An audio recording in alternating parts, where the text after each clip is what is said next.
Tax से जुड़ी हर उलझनों को दूर करने के लिए लेकर हम हाजिर हैं आपका पसंदीदा शो टैक्स गुरु, जहां हम नियमों के दायरे में रहकर टैक्स बचाने के बेहतरीन तरीके आपको बताते हैं। नमस्कार, मैं हूं लक्ष्मण रॉय और आज हमारे साथ होंगे जाने माने टैक्स एक्सपर्ट मुकेश पटेल साहब, जो सीधे अहमदाबाद से हमारे साथ जुड़ रहे हैं। मुकेश पटेल साहब, आपको बहुत बहुत स्वागत है हमारे शो में। और आप ऐसे समय में जुड़ रहे हैं जब सरकार ने काफी पुराना इनकम टैक्स कानून को बदल दिया है, और बदला है तो लोगों को लग रहा है कि पता नहीं क्या क्या बदल गया।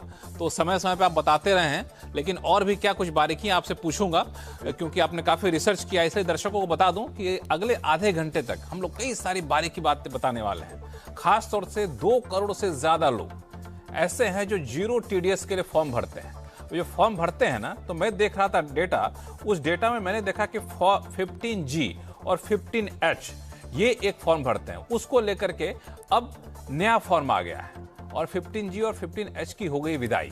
तो इसके लिए नया फॉर्म क्या है, कायदे कानून क्या है, इस पे बातचीत करेंगे। साथ ही साथ ये भी बताएंगे कि नए और पुराने टैक्स, जो इनकम टैक्स एक्ट है, यानी मार्च और अप्रैल के बीच का जो ट्रांजिशन होगा, वहां पे टीडीएस कैसे कटेगा, वो भी बड़ा महत्वपूर्ण बात है, इस पर आपको गौर करना होगा। और एक और चीज, एक बड़ी पेचीदा बात निकलकर सामने आई है कि अगर पिता का सरनेम और बेटा का सरनेम अलग अलग होता है तो पिता अपने बेटा को गिफ्ट दे सकता है क्या? गिफ्ट देना है तो क्या बारीकियां ध्यान रखनी है? इन सारी बातों पर चर्चा करेंगे हम लोग मुकेश पटेल साहब से। लेकिन सबसे पहली बात, फॉर्म 15G और फॉर्म 15H को लेकर के आपको जानकर आश्चर्य हुआ कि करीब 90 लाख 15G फॉर्म भरे जाते हैं और करीब 1 करोड़ 15H फॉर्म भरे जाते हैं, और ये भरे जाते हैं जीरो टीडीएस को क्लेम करने के लिए। अब इतने सारे जो लोग हैं ना, उनके लिए 15G या 15H को भूल जाना है 1 अप्रैल 2026 से, यानी चालू कारोबारी साल से। अब आप कहेंगे भूल जाना है तो करना क्या है? तो ये सबसे महत्वपूर्ण सवाल है कि करना क्या है। तो ये मुकेश पटेल साहब से समझेंगे। मुकेश पटेल साहब, 15G और 15H को भूल जाएंगे, चलिए आपने कहा तो भूल जाता हूं मैं। अब भूल गया तो फिर याद क्या रखना है? याद रखना है लक्ष्मण जी, नया अवतार, नया साल माना 1 अप्रैल 2026 से लेके जो 26-27 टैक्स ईयर है, उसमें हम उपयोग करेंगे फॉर्म 121, और ये दोनों का संगम इसमें किया गया है। माना पहले आपका 15G नॉन सीनियर सिटीजन्स के लिए और 15H सीनियर सिटीजन्स के लिए हुआ करता था। अब दोनों के लिए एक कंसोलिडेटेड फॉर्म 121, याद रखना आसान है, 121, वो 121 याद रख के आपको आगे चलना है। तो फॉर्म 121 जो है, ये जो आपने कहा, तो ये 15G 15H दोनों की जगह एक फॉर्म ले लेगा, फॉर्म 121। तो इसमें 2 फॉर्म नहीं होगा, पहली बात तो ये जरा क्लियर कर दीजिएगा। दूसरा कि बेनिफिट में कोई अंतर आएगा क्या, कि सिर्फ फॉर्म ही बदल रहा है?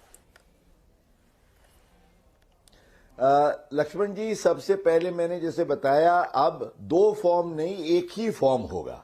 अब आप पूछेंगे कि नॉन सीनियर सिटीजन और सीनियर सिटीजन, हालांकि ये दोनों केवल रेसिडेंट्स के लिए है। अगर कोई एनआरआई है तो उसको तो टैक्स कटता ही है, वो 15G 15H भी नहीं भर सकता था और 121 भी नहीं भरेगा। अब आपने पूछा कि दोनों में अंतर क्या है और डिडक्टर क्या ख्याल रखेगा। तो अब ये जो सेक्शन, नई सेक्शन है 393 सब सेक्शन 6, उसका फोकस ये है कि अगर जो डेक्लरेंट है, डिडक्टी है, उसकी टैक्सेबल इनकम पर उसको कोई टैक्स नहीं भरना है तो ये डिक्लेरेशन दे सकता है। अब अंतर ये रहेगा कि आप सीनियर सिटीजन हो, माना पहले जो 15H भरते थे, सीनियर सिटीजन के केस में आपको टैक्स नहीं भरना है। इंडिविजुअल को 12 लाख से कम इनकम है, और मान लीजिए पेंशन है तो 12,75,000 स्टैंडर्ड डिडक्शन आप नए रिजीम के तौर से। तो अब ख्याल में ये रखना है कि 12 लाख या 12,75,000 तक सीनियर सिटीजन ये फॉर्म 121 भर सकेगा। और अच्छी बात यह है कि इसको इसी में इनकॉर्पोरेट कर दिया गया है।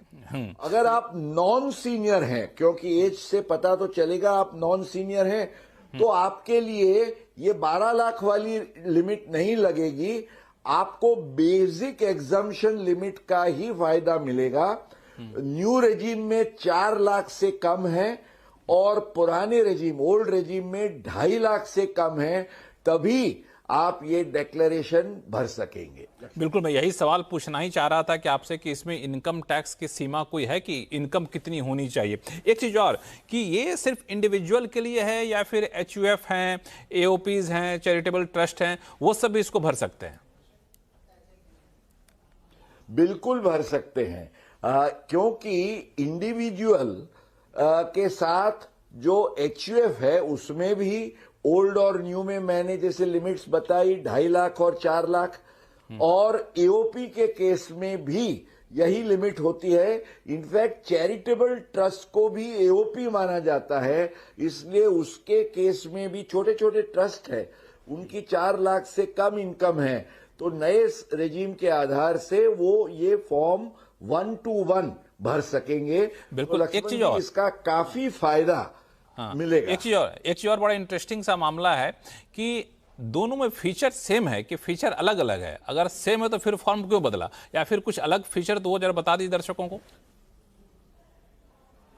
फीचर्स, एक तो उनका मकसद ये था कि 2 फॉर्म की जगह 1 फॉर्म कर दिया। हाँ, ये तो अच्छा किया। दूसरा, उन्होंने कुछ सुधार ऐसे लाए हैं।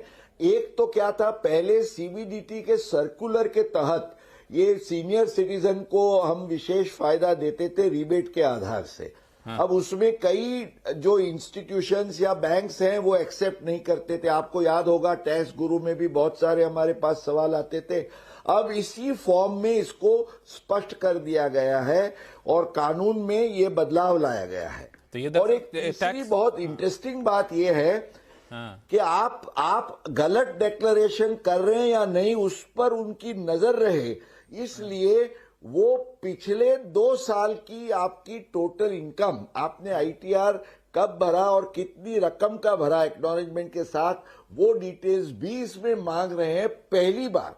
तो ये ख्याल रखना है।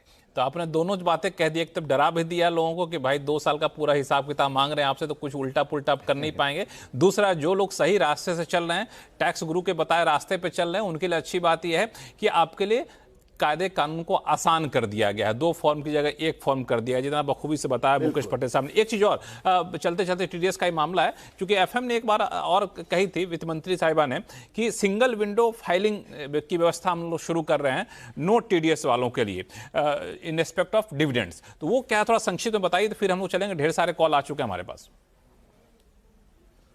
लक्ष्मण जी, 1 साल का इंतजार, दैट्स द ओनली आंसर, क्योंकि ये जो बहुत अच्छा प्रोविजन है, आई विश कि उसको लाने में ये इतना विलंब करने की आवश्यकता नहीं थी, पर ये 1 अप्रैल 2027 से अमल में आएगा, इसलिए 1 साल के लिए हमें इंतजार करना पड़ेगा। तब तक इसी फॉर्म से आपको चलाना पड़ेगा। तो 1 साल का इंतजार करिए। 1 साल जब खत्म हो जाएगा, जब शुरू होगा, तो हम लोग इस पर डिटेल चर्चा करेंगे, आपके लिए कैसे फायदेमंद इस पर बातचीत करेंगे। लेकिन इस बीच कई सारे फोन कॉल्स आ चुके हैं और शुरू करते हैं सवाल जवाब का सिलसिला।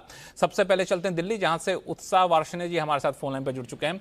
उत्साह वार्ष्णेय जी, नमस्कार, बताएं क्या उलझन आपकी? नमस्कार सर, सबसे पहले तो सर थैंक यू मुझे मौका देने के लिए, एक सवाल पूछने के लिए।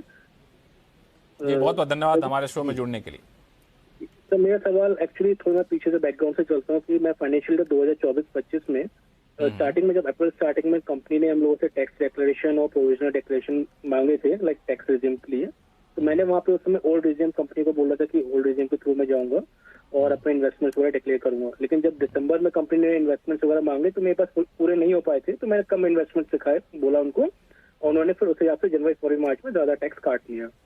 और उस टैक्स के बदौलत जब मैंने आईटीएफ फाइल करने के लिए गया, उससे पहले मैंने एडवांस टैक्स भी थोड़ा एक्स्ट्रा पे कर दिया 1 लाख रुपीज। और जब मैंने आईटीएफ फाइल किया वो मैंने न्यू रिजिम में फाइल किया, क्योंकि वहां मुझे लगा बेनिफिट हो रहा है, तो इसलिए मेरा जो है रिफंड अच्छा खासा बन गया। लेकिन अब वहाँ पे इन्वेस्टमेंट 0 हम लोगों ने दिखाया, क्योंकि इन्वेस्टमेंट कुछ थे नहीं न्यू रिजिम में, तो मेरा रिफंड जब मैंने अपना ई फाइलिंग वगैरह सब कर दिया, लेकिन वो अभी तक प्रोसेस होके नहीं आया, क्योंकि इस तरह लाइक आईटीआर वाला आईटी डिपार्टमेंट थोड़ा स्ट्रिक्ट है शायद। तो मेरा अभी आज 1 अप्रैल हो गया, अभी तक कुछ प्रोसेस नहीं हुआ है। सिमिलर सिचुएशन मेरा इस साल फाइनेंशियल 2025-26 के लिए भी है। मैंने ओल्ड रिजिम ही सिलेक्ट कर रखा था, लेकिन न्यू रिजिम ही मेरे लिए बेनिफिशियल होगा जब मैं आईटीएफ फाइल करूंगा। तो इस सिचुएशन में लाइक आईटी डिपार्टमेंट हमारा प्रोसेस नहीं कर रहा है, लाइक वो कैसे क्या है, क्योंकि मेरा कॉन्फिडेंस काफी कम होता जा रहा है, लाइक इसको लेके मन में डर भी रहता है कि पता नहीं, कॉन्फिडेंस क्या कम होगा, मत अभी तक रखिए तो- और बिल्कुल वो डर मत रखिए, क्योंकि मुकेश पटेल साहब हैं, वो सारे डर सारे कॉन्फिडेंस को दूर करेंगे। मुकेश पटेल साहब। बिल्कुल लक्ष्मण जी, सबसे पहले तो अर्शने जी को बताएं, डरने की कोई आवश्यकता नहीं है। आपके रिफंड में जो थोड़ा विलंब हुआ है वो शायद वो बड़ी रकम के कारण, पर उसको ये ओल्ड और न्यू रेजिम की आपकी पसंदगी से कोई भी रिश्ता नाता नहीं है। माना, क्योंकि कानूनन आप जब तक आप रिटर्न फाइल करते हैं तब तक आप अपनी पसंदगी कर सकते हैं। माना, you can decide whether you want to go for old और न्यू। और जिसके केस में बिजनेस इनकम नहीं है वहां तो कोई भी रिस्ट्रिक्शन नहीं है, वो तो हर साल अपना डिसीजन बदल सकता है।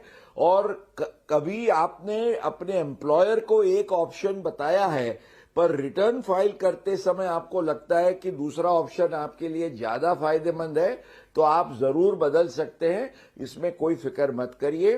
सो यू रिलैक्स, कॉन्फिडेंस को लो मत करिए, and it will be perfect. I am sure आपको रिफंड भी मिलेगा और ये नया रिटर्न भरने में आपको कोई संशय रखने का कारण नहीं है। उत्साह वार्ष्णे जी, उत्साह वापस आया कि नहीं आया? बिल्कुल उम्मीद तो लग रही है पूरा कि सब कुछ अच्छा होना चाहिए। लाइक देखते हैं बाकी आईटी डिपार्टमेंट कैसे प्रोसेस करते हैं। जब नहीं, बिल्कुल अच्छा प्रोसेस होगा, नहीं होगा तो हम लोग यहाँ बैठे हुए हैं। और मुकेश पटेल साहब जो है सो सिर्फ आपको ही सलाह नहीं देते हैं, हमें सलाह नहीं देते हैं, दरअसल इनकम टैक्स डिपार्टमेंट को भी सलाह देते हैं। बहुत कम लोग जानते हैं इस बात को, इसीलिए कुछ होगा तो मुकेश पटेल साहब को पकड़ा जाएगा, कहेगा आप थोड़ा सलाह दीजिए क्या करना है। लेकिन कोई टेंशन की बात नहीं है, कभी कोई उलझन हो तो ऐसे आप tax@moneycontrol.com पे लिखिएगा, हम लोग आपकी समस्या को दूर करेंगे। अभी एक और फोन कॉल आ चुका है गुजरात के वडोदरा से, विनोद पारिक साहब हमारे साथ जुड़ चुके हैं फोन लाइन पे। विनोद पारिक साहब नमस्कार जी। नमस्कार, मैं लखपत जी आपका और मुकेश सर का बहुत बड़ा फ्रेंड हूँ और मैं हार्डली मॉर्निंग का शो मिस करता हूँ। मेरा आज का क्वेश्चन ये है कि मैं बहुत साल से शेयर बाजार में काम करता हूँ, शायद हर्षद भाई का टाइम से। लेकिन क्या है कि कुछ कंपनी का शेयर मेरे पास ऐसा है कि जो डीलिस्ट हो गए हैं, जैसे कि park platinum, LML, Rolta, Videocon, फिनटेक्स, ऐसे 4-5 शेयर है। तो मुझे मुकेश सर से ये पूछना था कि एज ऑन टुडे मेरे इनकम टैक्स में वो उसका पैसा बताता है कि मेरा शेयर मैंने इस भाव में लिया है, तो वो डिलिस्ट हो गया तो उसका कोई वैल्यू तो अभी आएगा नहीं। तो can I show it is a long term capital loss, and if yes under which section? ये दरअसल आपकी जो समस्या है ना, वो बहुत लोगों की समस्या ये है, और पहले तो बहुत फ़ोन कॉल्स भी आते थे। मुकेश पटेल साहब, इनके सवाल का जवाब तो दीजिए, साथ ही साथ ऐसे जितने लोग जिनके पास डिलिस्ट किए हुए शेयर पड़े हुए हैं उनको भी बता दीजिए कोई ऐसा टिप्स जो टैक्स गुरु देखें और बिल्कुल वाह करना शुरू कर दें। बिल्कुल लक्ष्मण जी, हमें टिप बताना पड़ेगा, क्योंकि कानून में तो कोई सीधा प्रावधान नहीं है कि जिसके आधार से आपका शेयर डीलिस्ट होता है तो ऑटोमेटिक आप क्लेम कर सके लॉन्ग टर्म लॉस। क्योंकि कैपिटल लॉस क्लेम करने के लिए, हालांकि आपको लॉस जरूर हुआ है, पर वो लॉस क्लेम करने के लिए you have to transfer the share. अब ये दो तरीके से हो सकता है। लिस्टिंग होता है तब तो आप उसको लिस्टेड शेयर्स को ब्रोकर और मार्केट के थ्रू कर सकते हैं अपने डीमेट अकाउंट से। पर अगर डीलिस्टेड शेयर्स हैं तो उस केस में आपको ऑफ मार्केट ट्रांजैक्शन करना पड़ेगा। तो ऑफ मार्केट ट्रांजैक्शन ट्रांसफर करते हैं लक्ष्मण जी हमारे दर्शक, तो ये बिल्कुल कानूनन तरीका है, और उस केस में टेक्निकली जीरो तो नहीं बता सकते क्योंकि otherwise the computer will not take that figure. उसको कुछ भी एक टोकन, ₹1 का भी आप वैल्यू दिखा के आपकी जो कॉस्ट प्राइस है और ये ₹1 का जो डिफरेंस है उसको आप लॉन्ग टर्म कैपिटल लॉस जरूर कर सकते हैं। और ऑफ मार्केट में you have to find somebody who will buy this share. तो अपने फैमिली में भी ये रख सकते हैं, अपने नोन एंटिटीज में रख सकते हैं, और ये ट्रांसफर के तहत ये डीलिस्टेड शेयर्स का लॉन्ग टर्म कैपिटल लॉस आप जरूर ले सकते हैं। ये कानूनन बिल्कुल रास्ता है और ये हमारे दर्शकों के लिए उपयोगी टिप है लक्ष्मण जी। लेकिन इसमें एक चीज़ समझ नहीं पा रहा हूँ मुकेश पटेल साहब कि ये डीलिस्ट किए हुए शेयर का अकाउंट में बने रहना एक तो बहुत ही कॉमन समस्या है, और डीलिस्ट हो गया शेयर ये भी कोई गैर कानूनी है। इनकम टैक्स विभाग को कुछ ऐसा व्यवस्था करनी चाहिए, ये झंझट खत्म हो जाए। डीलिस्ट किया हुआ शेयर है, पता है आपको, तो आप उसका किसी प्रोविजन के तहत क्लेम करिए, खत्म करिए कहानी। इसके लिए तो एक कानूनन बदलाव लाना पड़ेगा। कानूनन बदलाव और लाना हम पड़ेगा, सब इंतजार करें कि अब नेक्स्ट बजट में इसके बारे में कोई हम सुझाव रखें वित्त मंत्री के लिए कि भाई अब किसी का नसीब ही ऐसा है कि शेयर डीलिस्ट हो गया तो नुकसान है, एटलीस्ट टैक्स पर्पस के लिए तो उसको कुछ फायदा लेने दीजिए। बिल्कुल। विनोद पारिक साहब, कोई अब कंफ्यूजन तो नहीं है? मेरा एक तो और क्वेश्चन ऐसा आ गया कि can I transfer this share, तो ये उसको मैं रिलेटिव के नाम से ट्रांसफर कर सकता हूँ 1 रुपये में? कर सकते हैं, मैंने बताया किसी को भी कर सकते हैं, लेकिन प्रॉपर प्रोसीजर के साथ करिएगा और उसको अपने आईटीआर में डिक्लेयर भी करिएगा। अच्छा, ये शेयर डिलिस्ट हो गया तो कैसे ट्रांसफर करेंगे? ऑफिशियल ट्रांसफर करना पड़ेगा? नहीं, इसमें 2 प्रकार के हैं। ऑफ मार्केट में अगर ISIN नंबर उसका है तो आपको इतना तो सतर्क रहना है कि वो बिल्कुल ऑफ मार्केट भी ना हो। इसमें 2 प्रकार की सिचुएशंस हो सकती है लक्ष्मण जी। एक, मार्केट में उसके ट्रांजैक्शंस होते हैं तो वो लिस्टिंग के आधार से आप कर सकते हैं। अगर वो totally if it is of the transfer list तो कुछ नहीं कर सकते आप। बट अगर उसका प्राइवेटली भी आप ट्रांसफर कर सकते हैं ISIN नंबर के आधार से, तो आप जरूर ये अपने रिलेटेड पार्टी के साथ ये ट्रांजैक्शन कर सकते हैं। चलिए, तो बहुत पूरी बारीकी आपने बता दी। तो पारिक साहब के साथ साथ बाकी जितने लोग हैं जिनके साथ ये समस्या, सबकी समस्या सुलझ गई होगी आपके जवाब के साथ।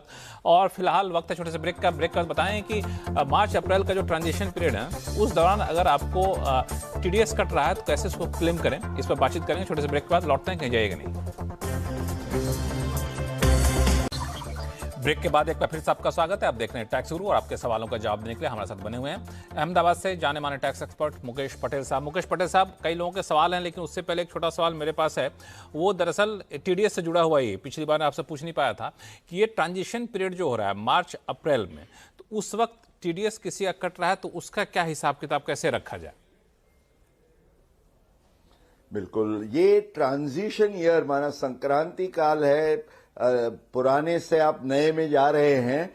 आपको ख्याल ये रखना है कि 31 मार्च 2026 तक अगर कोई भी आपने पेमेंट किया है, ऐसा हो सकता है कि उसका TDS आपको काटने की जिम्मेवारी कानूनन, अगर आप गवर्नमेंट है तो 7 अप्रैल और अदर केसेस में 30 अप्रैल 2026, क्योंकि 1 महीने का टाइम मिलता है आपको ये एंड के आधार से। अब सवाल ये है कि काटा आपने पुराने रेजिम में, भरना है नए रेजिम में, क्योंकि पेड और क्रेडिटेड विचएवर इज अर्लियर के नियम के आधार से जाना है, तो आप क्या करें?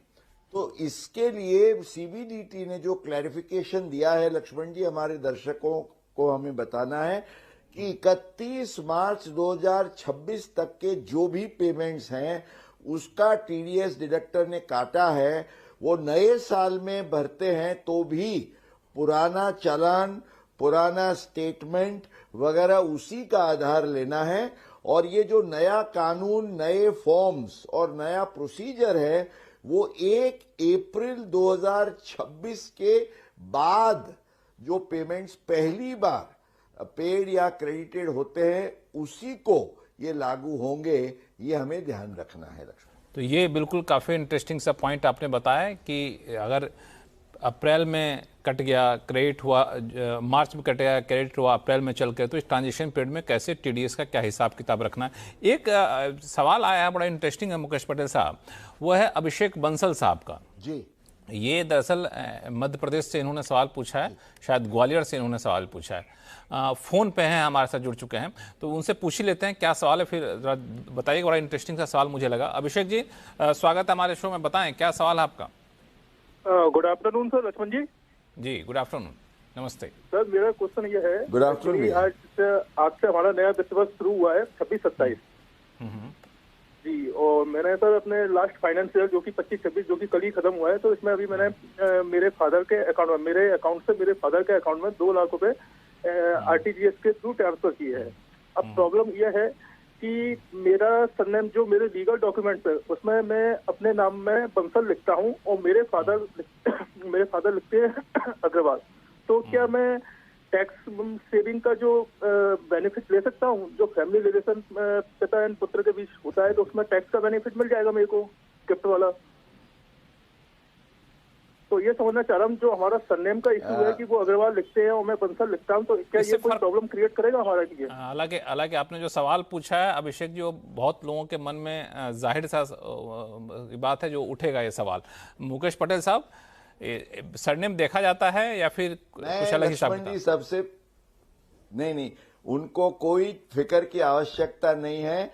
और इन द लाइटर वेन मैं ये कहूंगा कि शेक्सपियर ने ये कहा था, what is there in a name, माना नाम से क्या। तो कानून भी ये कहता है कि आपकी सरनेम क्या है उसको हमें नहीं देखना है, हमें देखना है आपकी रिलेशनशिप क्या है। और नाम अलग होने से या सरनेम अलग होने से आपकी जो रिलेशनशिप है वो बदल नहीं जाती है। तो फादर एंड सन का रिलेशन बरकरार है, नाम भले अलग हो आपके 2 पान कार्ड से या जो भी पर्पस से, उसके कारण कोई भी प्रॉब्लम नहीं होगा, एग्जम्पशन आपको जरूर मिलेगा।